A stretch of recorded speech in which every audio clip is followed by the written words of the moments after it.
ఎవరిచ్చారు అతనికి? నేను అదే అడిగాను సార్. అది అడిగినందుకే స్వామి ఇల్లు గుణదలు వచ్చారు స్వామి. మొన్న ఫిబ్రవరిలో గుణదలు మేరీమాత ఉత్సవాలు జరిగినాయి స్వామి. ఫిబ్రవరిలో అప్పుడు మా గుణదలకి మా ఇంటికి 2 కిలోమీటర్లు స్వామి. 2 కిలోమీటర్లు అయితే నాకు చెప్పలేదు సార్ వచ్చావని. నేను వస్తే ఇవన్నీ ఎక్కడ అడిగి నేను ఎక్కడ మాట్లాడతానా అని చెప్పి ఇలా తప్పులు ఎక్కడ చెప్తానని చెప్పి నేను నాకు కనపడినప్పుడు ఫోన్లో కనపడప్పుడు మాట ఇప్పుడు ఫోన్ కూడా చేయట్లేదు సార్ అసలు. నువ్వు చేస్తేనే ఎత్తారు, ఇంక నువ్వు వాళ్ళు చేస్తారు నీకు. అవును సార్. అసలు ఎంత ట్రై చేసినా ఇదంతా ఎందుకు చెప్తున్నాను స్వామి, నా బాధ ఏంటంటే సార్ మేము 3 అన్నదమ్ములు స్వామి. పెద్ద ఆయన బంధంలో ఉంటాడు, ఆయన చాలా పెద్ద అయిపోయాడండి, మన జోలికి రాడు అసలు. ఆయన చాలా పెద్ద, మాలో ఉన్న దరిద్రం లేదండి. అందరూ కులాలు పేరు చెప్పుకుంటారు కదా, ఇద్దరు కులాల గురించి చెప్పుకోరు స్వామి. నేను అన్నట్టు వేరే అనుకోవద్దు స్వామి. ఎవరైనా ఎవరి కులం వాళ్ళు చూసుకుంటారు. దైవానికంటే ముందు కులానికి ఎక్కువ ప్రాపర్టీ ఇస్తున్నారు స్వామి. అవును, అదే దరిద్రం. అదే దరిద్రం. నేను ఇప్పుడు ఈ ఫోటోలు ఇక్కడ పెట్టేందుకు సార్ నన్ను ఆదివారం వచ్చిందంటే కనీసం 5 నుంచి 10 మంది నా మీద వాదనే స్వామి. ఎంత వాదన అనుకున్నారు అసలు. అయినా సరే నేను ఒక్కడే, నాకు చదువులేదు స్వామి. ఏం పర్లేదు, నీకు సంస్కారం ఉంది. నేను మెల్లగానే నేను మెల్లగానే మాట్లాడుతున్నా. నాకు చదువు లేకపోతే సంస్కారం ఉంది సార్. అదే కావాలి. వీళ్ళు ఇప్పుడు నేను ఇన్ని చెప్పినా సార్. ఇప్పుడు నిన్న ఆదివారం కదా సార్, నిన్న ఆదివారం అయితే ఆదివారం నాకు కనీసం 5 ఇదే భజన. నేను ఆదివారం నలబుక్క పట్టుకుని వెళ్తారు కదా స్వామి. అవును. వెళ్తే నేను వారణాసి వెళ్ళాను. నాకు యనమల కుదురు ఒక ఊరు ఉంది స్వామి. యనమల కుదురు ట్రైన్ ఇక్కడ. అవును, శివాలయం కూడా మీరు పేరు కూడా వినే ఉంటారు స్వామి. అక్కడ ఒక ఆవిడ నుంచి ఒక ఆవిడ పెద్దవాడు ఎక్కింది స్వామి. నిన్నే జరిగింది స్వామి ఇది. అయితే నేను వారణాసి వెళ్ళాను, ఎక్కడికి వెళ్ళాను, నాకు ఎవరు ఏమీ చేయలేదు. నేను ఇక్కడికి వచ్చాను. నేను ఇక్కడికి వచ్చిన తర్వాత నాకు బాగా వచ్చింది, బాగా చేశారు. నువ్వు కూడా నాకు చెప్పి ఊరుకుంటే సరే, నువ్వు కూడా వచ్చి ఇక మామూలుగా ఎప్పుడు ఎలా మాట్లాడతారు మీకు తెలిసిందే కదా సార్.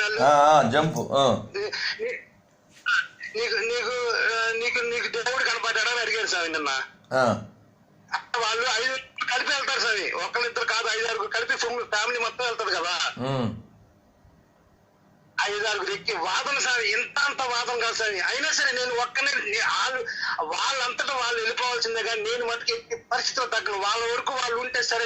నా గురించి, నా దేవుడి గురించి ఏదైనా మాట్లాడితే మటుకు నేను ఇంజిన్ ఆపేసి వాళ్ళు తప్పు అయిపోయిందని చెప్పేదాకా కూడా నేను వదలను స్వామి. Very good. ఆవిడంది నాకు శివుడికి పాలు పోస్తారు, నీళ్లు పోస్తారు, అన్ని వేస్టేగా అంటున్నది. అంది 6 మనిషి నిన్నే జరిగింది. ఇది ఎప్పుడో జరిగిన సంఘటన కాదు సార్, నిన్నే జరిగింది. ఇదంతా ఏంటంటే ఒక ఆయన ఉన్నారు నా పక్కన. ఇదంతా ఏంటంటే ఒక పక్కన నా పక్కన ఒక ఆయన ఉన్నాడు సార్. ఆయన కూడా బొట్టు పెట్టుకుని అన్ని ఉన్నాయి. నేను వాదన జరుగుతా ఉంటే చాలా స్థాయికి వెళ్ళిపోయింది సార్. 30 నిమిషాలు జరిగింది సార్ ఇది. ఆటో ఆపేసావా? అసలు నేను ఎక్కే పరిస్థితిలో తగ్గను స్వామి. మామూలుగా మెదలకుండా ఊరుకుంటే సరే.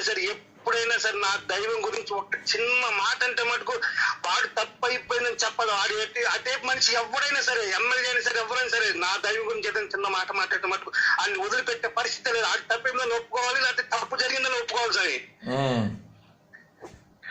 అయితే నేను చెప్పేది యథార్థ సంఘటన సార్. నేను మీతో మాట్లాడుతానని చెప్పి నేను ఎంతో కల్పిత మాటలేని చెప్పట్లేదు స్వామి నేను చెప్పేది. అయితే ఒక పక్కన ఆయన ఉన్నాడు. ఆయన అన్నాడు, ఎందుకయ్యా వీళ్ళ సంగతి, వీళ్ళు ఎప్పుడు ఇలా మాట్లాడేది, ఎందుకయ్యా నువ్వు వాళ్ళతో గొడవ పెట్టుకుంటావు అని చెప్పి ఆయన చెప్పకుండా ఊరుకుంటే ఏ బాధ ఉండేది కాదు స్వామి. ఆయన అంటాడు, వీళ్ళతో అన్ని ఇదంతా గొడవలు ఎందుకని చెప్పి నాకు చెప్తున్నారు సార్. ఆయన మొత్తం ఒక 5-6 పొగబెట్టారు అక్కడ. పొగబెడితే సరేనయ్యా నేను మాట్లాడు, ఇప్పుడు నువ్వు తప్పే పెద్ద నుంచి వచ్చినప్పుడు నువ్వు తప్పు చెప్పాలి, ఎవరు తప్పు చెప్పావని. ఆయన నన్ను ఆగమంటున్నాడు. అంటే ఆగమన్నాడు. ఏం పెసాదు కాదు, ఇంకా జరిగింది సార్. అయితే నేను నీ పేరేంటయ్యా అన్న అని చెప్పండి సార్. కాదు, అది పూర్తి చేయి. స్వామి గారు నీ పేరేంటయ్యా అంటే ఆయన పట్టపు అని చెప్పి పేరు చెప్పాడు. పట్టపు అని చెప్పాడు. పట్టపు కాబూల్ స్వామి. అయితే నేను చిరంజీవిని తిట్టాను స్వామి. చిరంజీవి తిట్టా. మామూలుగా తిడతా అంటే బూత్ ఇప్పుడు ఫోన్ లో చెప్పలేక బూతులు తిట్టేస్తాను. చిరంజీవి తిట్టా. నేను దైవాన్ని తిట్టలేసాను, చిరంజీవి తిట్టా. అంటే వ్యక్తిని తిట్టాను నేను. అంతే తిట్టి వాడి కోపం ఎంత వచ్చింది, తారాజు లాగా వచ్చింది సార్ కోపం వాడికి. నువ్వు కోపం రావాలనే కదా తిట్టావు. కోపం రావాలి. తెలుసు. తిట్టి ఇదంతా మీ వీడియో తీసి ఎవరికి ఎలా అర్థమయ్యే చెప్పాలా అన్న విషయం మీ వీడియో చూసి నేను ఇవన్నీ నేర్చుకున్నా స్వామి. ఇదంతా వెరీ గుడ్ ఈ ఒక సంవత్సరం బట్టి మిమ్మల్ని అయితే ఆడి కోపం వచ్చింది. కోపం రావాలి.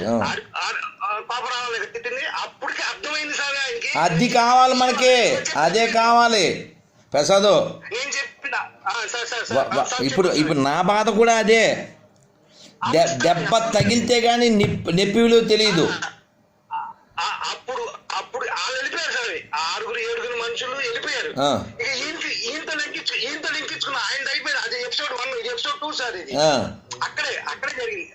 అయిపోయింది, ఆయన తప్పు అయిపోయింది స్వామి అని చెప్పి అన్నాడు. నిర్ణయం జరిగింది. ఇది ఎప్పుడు వారం 10 రోజులు 4 రోజుల క్రితం కాదు స్వామి, నిన్న జరిగింది స్వామి ఇది. సరే అదొకటి స్వామి అదొకటి. ఇప్పుడు మా అన్నయ్య 2వ అన్నయ్య చనిపోయాడు స్వామి 2004లో. చనిపోతే మా వదిన గారికి ఎక్కిచ్చారు. అయ్యయ్యో, ఎవడైనా సెలైన్ ఎక్కిస్తాడు, బ్లడ్ ఎక్కిస్తాడు, ఎక్కడేంట్రా బాబు విషం ఎక్కిస్తారు. మరి అది విషమేగా, బ్లాక్ విషం ఎక్కించడం అంటే అదే. నేను నా అన్నని బతికించుకోవాలని చెప్పి మేము వరుతాకైనా సరే నేను లారీ క్లీనర్ స్వామి. నేను లారీ క్లీనర్ని. మా నాన్నకి నాకు ఇది మాది రైలు పట్టాలు ఇంజిన్ బోగి తప్పిపోయింది సార్. పట్టాలు తప్పిపోయింది. మా తండ్రి ఆయన బోగిలు తప్పాడు, ఇంజిన్ అయింది. తప్పే వెనకాల మేము కూడా తప్పుకోవాల్సి వచ్చింది వెనకాల బోగిలు కూడా. నేను లారీ క్లీనర్ గా కూడా చేశాను స్వామి. నేను క్లీనర్ గా చేస్తున్న సమయంలో మా చిన్నకి ఆరోగ్యం బాగాలేకపోతే ఆయన వెనకాల నుండి నేను దగ్గర నుంచి చూసుకున్నాను స్వామి. 2004లో స్వామి. చూసుకుంటే ఆయన ఫ్రెండ్ ఒక ఆయన, కాదు నువ్వు ఇలా కాదు ఇలా మారు, నీకు మంచి కలుగుద్ది అని చెప్పి అన్నాడు స్వామి 2004లో. అయితే సరే ఎక్కడో విజయవాడ నుంచి ఒక 60 కిలోమీటర్ల అవినీతి నాగాలాంటి దగ్గర ఎవరో ప్రార్థన చేస్తున్నారు, అక్కడ తీసుకెళ్ళమన్నాడు సార్ నన్ను ఆటోలో. మీ అన్నయ్య అడిగాడు, అక్కడికి తీసుకెళ్ళాను స్వామి. అన్నయ్య అడిగాడు నన్ను ఆటోలో తీసుకెళ్ళమన్నాడు. అక్కడికి నడవలేని పరిస్థితి, చేతులు తీసుకెళ్ళాను స్వామి. నేను తీసుకెళ్తే నేను అన్నాను, కాదు స్వామి నువ్వు చేతులు నడవలేని పరిస్థితిలో ఉన్నాడు స్వామి. చేతుల్లో పెట్టి ఆటోలో పెట్టి తీసుకెళ్తే దారి మధ్యలోనే చనిపోయాడు స్వామి. అయ్యయ్యో. అంటే నేనే వద్దయ్యా, నువ్వు అక్కడెక్కడికో తీసుకెళ్తావు, ఇవన్నీ కాదు, నువ్వు అది భగవంతుడు మనకు రాసి పెట్టుంటాడు, మనం తినే ఫలాలన్నీ రాసి పెట్టుంటాయి, అక్కడికి వద్దంటే మా వదినాలు కాదు నీకు తీసుకెళ్తా ఇష్టం లేదు, అందుకు అమ్మ ఆ మాట మాకు నేను తీసుకెళ్తాను చెప్పి తీసుకెళ్ళగా చనిపోయాడు స్వామి. చనిపోయాడు సార్. నేను అట్టాగే తీసుకొచ్చాను. నేను పడ్డ బాధ అప్పుడు అంతా ఇంత కాదు. అయితే తర్వాత ఆ పాస్టర్ నాకు కనపడ్డాడు స్వామి. అంటే మా అన్నయ్య ఫ్రెండ్ స్వామి. అతను ఎడ్లపల్లి మల్లికార్జునరావు పేరు, అతని పేరు, ఇంటి పేరు ఎడ్లపల్లి. అయితే ఏంటయ్యా నువ్వు ఇలా చెప్పావు, నువ్వు చెప్పకపోతే మా అన్నయ్య ఇక్కడే ఉండేవాడు, ఆ గోతుల్లో ఆ ఆటోలో తీసుకెళ్ళబడతాం వల్ల వైబ్రేషన్ వల్ల చనిపోయాడయా మా అన్నయ్య అని చెప్పి ఆయనతో అన్నాడు సార్ పాస్టర్తో. అంటే అన్నాడు మీరు అందరూ కొలవాలంట, అందుకనే ఆయన చనిపోయారంట. మేమందరం సరిగ్గా ప్రార్థన చేయలేదంట. మేము అంటే కుటుంబ సభ్యులు మేము ప్రార్థన చేయబోతాం వల్ల ఆయన చనిపోయారంట. అంటే నాన్న వాళ్ళదే వ్యాపారం కదా, ప్రార్థన చేస్తే బతికేటట్టు అయితే ఏసిపోయి ఎందుకు చచ్చిపోయాడు? ప్రార్థన చేస్తే సరిపోయేదిగా. అసలు వీళ్ళకి యెహోవా దేవుడా యేసు దేవుడా అంటేనే చెప్పలేని పరిస్థితిలో ఉన్నారు స్వామి. ఆ నల్ల పుస్తకం పట్టుకెళ్ళి వీళ్ళు ఏంటంటే చెప్పుకొచ్చేస్తున్నారు. వ్యాపారం కాదు స్వామి, పెద్ద వ్యాపారం అయిపోయింది. మాఫియా పెద్ద మాఫియా, ముంబై మాఫియా అయిపోయింది సార్. ఇప్పుడు అదొకటి స్వామి. నాకు ఆటో ఉంటుంది, నేను ఆటోలో తిరుగుతున్నా కాబట్టి నాకు రోజు ఆదివారం వచ్చిందంటే బోలు మంది తగులుతున్నారు సార్. చచ్చిపోతున్నారు పోపులు. వాళ్ళందరూ కంపైన వాళ్ళే స్వామి వీళ్ళందరూ. అవునవును, వీళ్ళందరూ ప్రసాద్ వీళ్ళంతా సర్టిఫికెట్లో హిందువులే. అవును స్వామి, అవును. పేరు శివ, పేరు రామ, పేరు కృష్ణ, పేరు వెంకటేశ్వరరావు. అవును స్వామి. కానీ ఒక్క విషయంలో వాళ్ళు మెచ్చుకోవాలి, అంత సిగ్గు లేకుండా అనైతికంగా బతికేలా నేర్పిందంటే ఆ పుస్తకం గ్రేటే కదా ఆ విషయంలో. అవును స్వామి, అవును స్వామి. సరే ఒక్క విషయం స్వామి, నాకు ఒక ఆటోలో ఒక రోజు ఒక పాస్టర్ ఎక్కారు స్వామి. వాళ్ళు ఎవరో నా ఆటోలో ఎక్కారు స్వామి. నాకు యథార్థంగా జరుగుతున్న సంఘటనలు మీకు చెప్తున్నాను స్వామి నేను. అయితే ఒక ఆయనకి ఆయన అటేపు ఉన్న మనిషి ఏదో నొప్పి అని చెప్పాడు స్వామి. అటేపు ఉన్న మనిషి ఫోన్ లో లేకపోతే అమ్మ నేను కొబ్బరి ఇచ్చా కదమ్మా నువ్వు రాసేసుకోమ్మా తగ్గిపోద్దని చెప్పాడు. కొబ్బరి ఇస్తే రాస్తే తగ్గిపోద్దంట. అవునవును, అమెరికన్ హాస్పిటల్ కూల్చేద్దాం. విజయవాడలో అమెరికన్ హాస్పిటల్ ఉంది కదా, అది కూల్చేద్దాం, పేదం చేద్దాం, కొబ్బరి నూనె రాద్దాం. క్రైస్తవ హాస్పిటల్లో క్రైస్తవ నాన్నలో ఎవరు ఉండకూడదు.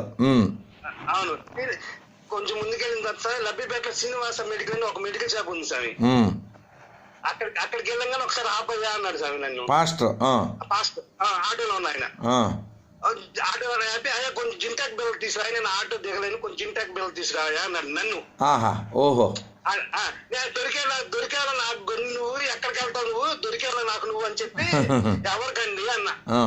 ఎవరికండి అంటే నాకే అన్నాడు. నాకేంట మరి ఎవరికో కొబ్బరి రాసుకోమని చెప్పారు కదా, మీరు జింటాక్ బిల్ ఎందుకంటే గ్యాస్ కే కదండి, జింటాక్ ఆఫ్టర్ ఆల్ జింటాక్ కొబ్బరి రాసుకుని తగ్గిపోద్ది కదండి. జై జై జై జై, అది అది వాడి పాలిట మొగుడు కాదు, నువ్వు ఎముడివి. అసలు నేను అదే చెప్తాను సార్, ఆటో మటుకు పక్కన పెట్టేస్తా సార్. ఆటోలో 8 మంది ఉండి ఈ అమ్మాయి 9వ మనిషి అయినా సరే 8 మంది దిగిపోయినా కూడా నాకు ప్రాబ్లం లేదు సార్. ఈ ఒక ఆవిడతో మాట్లాడతా ఆవిడ ఇంకొకసారి ఎగదో ఆవిడ వాకుండా ఉండటం కూడా ఈ ప్రయత్నం నాది. సరే ఆయన నేను మాట్లాడుతుంటే కాదు నాకు సమాధానం చెప్పండి, నేను సమాధానం చెప్పిన ఆటో స్టార్ట్ చేస్తా పక్క పెట్టేసేసామి. నాకు స్టేషన్ టైం అయిపోతున్నాయా పోనయ్యా అన్నాడు. సమాధానం చెప్పలేకపోయాడు, నేను ఆటో స్టార్ట్ చేయాలి, వేరే ఆటో ఎక్కి వెళ్ళిపోయాడు సార్. నేనైతే వెళ్ళలేదు ఆయనకి. ఆయన వేరే ఆటో ఎక్కి వెళ్ళిపోయాడు సార్. వాడి దగ్గర ఆన్సర్ లేదు. లేదు ఆన్సర్ ఎక్కడ ఉంది సార్, అసలు ఉంటేనే కదా సార్ ఆన్సర్. అందుకే వాళ్ళది మార్గం మతం కాదు, కానీ ఏ మార్గం? దుర్మార్గం, వ్యాపార మార్గం, అది విషయం. స్వామి మీకు ఉన్న దాంట్లో 0.1 మనోళ్ళకి ఉంటే స్వామి ఇంత బాధ ఉంది సార్. నాకు అసలు ఏడుపు వస్తుంది స్వామి, అసలు మాట్లాడే మాటలు కదా. ఏడుపు అంటే మామూలుగా ఏడుపు సార్. ఇప్పుడు నేనైతే మాట్లాడుతున్నా, నేను ఎగస్తా మాట్లాడుతున్నా అనుకుంటారేమో, నేను అనుకో నాకు అసలు ఎంత ఏడుపు వస్తుందంటే ఆటోలో తిడుతున్నా సరే పక్కన వాళ్ళు తుడుచుకుని వెళ్ళిపోతున్నారు కానీ స్పందించట్లేదు సార్. నా బాధ అదే సార్, స్పందించట్లేదు. హిందువులు కులాన్ని తిట్టు, వాళ్ళ హీరోని తిట్టు, అప్పుడు వస్తుంది రియాక్షన్. నువ్వు కులాన్ని హీరోని తిడితేనే కోపం వస్తుంది మాకు, అర్థమైందా? నువ్వు అంతకంటే దేవుణ్ణి, ధర్మాన్ని, దేశాన్ని తిడితే మాకు రాదు. అవును సార్.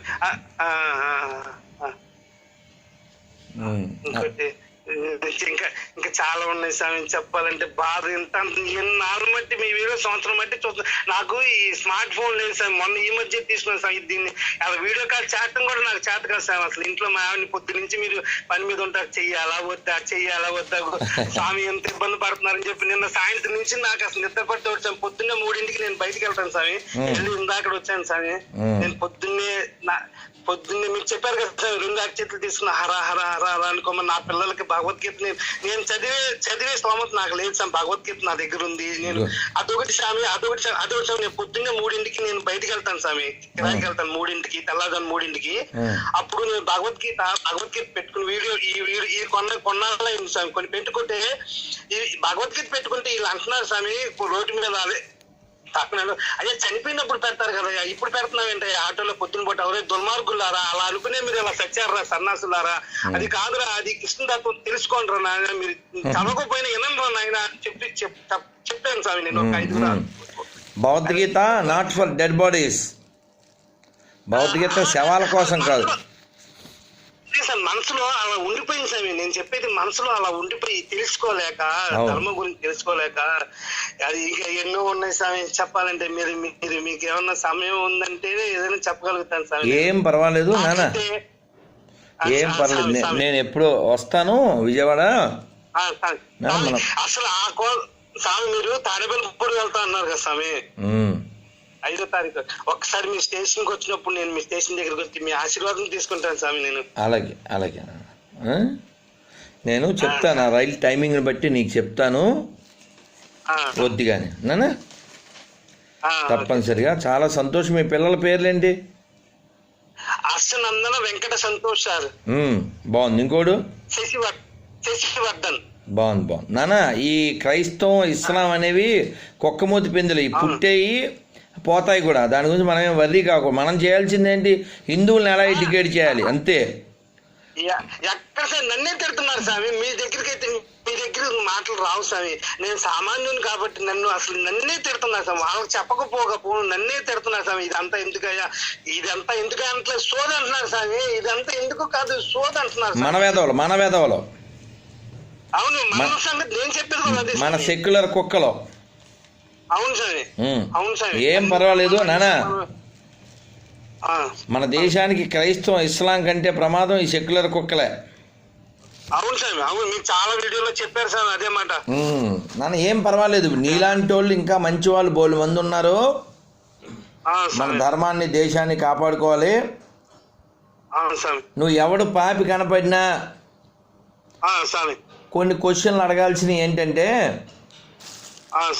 నాన్న, నేను ఆ క్వశ్చన్లు చెప్తాను. ఇప్పుడు 1-2 చెప్తాను. తర్వాత ఎప్పుడైనా తీరిగ్గా నువ్వు అది ఆడియో రికార్డ్ చేసుకుంది కానీ వాళ్ళ పేరు అడుగు. వాళ్ళ పేరు అడుగు. ఖచ్చితంగా వాడు హిందువే కాబట్టి. భారతదేశంలో క్రైస్తవులు ఎవరు లేరు కదా. బైబిల్లో లేని పేరు వాడు పెట్టుకుంటున్నాడు. నిన్న అతను ఎవరో అదే చాటింగ్లో కలిశాడు. పేరు శివ అంట. మరి శివుడు ఎవరో అన్నా, కామాంధుడు అన్నాడు. వాడు జంపు కదా. నువ్వు ఎవరినైతే వ్యతిరేకిస్తున్నావు ఆ పేరు పెట్టుకోవచ్చా? అంటే అనైతికంగా తయారు చేయడంలో ఇది నెంబర్ 1 అన్నమాట. అనైతికంగా తయారు చేయడంలో ఇది నెంబర్ 1. నాన్న ఏం పర్వాలేదు నాన్న, బాగా గుర్తుపెట్టుకో. అదేదో సామి చెప్పినట్టు నాన్న పందులే గుంపులుగా వస్తాయి, సింహం సింగిల్గా వద్దే, అలా నువ్వు సింహానవే. అర్థమైందా? ఈ పందుల గుంపులు ఎన్నున్నా ఏం పర్వాలే. ఈ పేపర్లు ఉన్నాయి చూసారు స్వామి, ఈ పేపర్లు ఆ పాస్టర్ నా దగ్గర వ్యతిరేకించిన వాళ్ళు పాస్టర్ ఫోన్ నెంబర్ స్వామి. అబ్బో, వెరీ గుడ్ వెరీ గుడ్. ఇక ఈ పాస్టర్ యేసుపాదం గారంట 1976లో ఆయన మతం మారాడంట. గోవింద్ అంట అతని పేరు. అయ్యో, ఇప్పుడు కూడా సర్టిఫికెట్ లో గోవిందే ఉంటది, బయట యేసుపాదం చెప్తాడు. యేసుపాదం అని చెప్పాడు సార్ ఆయన. నేను క్వశ్చన్లు అడిగితే సార్ 70 నా డేట్ ఆఫ్ బర్త్ 78, 77లో కన్వర్ట్ అయ్యాడని సార్ ఆయన. ఇక ఈ ఫోన్ నెంబర్ నేను వదలను సార్. ఎవరి దానికి ఇచ్చేద్దాం నానా, ఆల్రెడీ లావ్ అయిపోయి మనం ఎవరి దానికి ఇచ్చేద్దాం.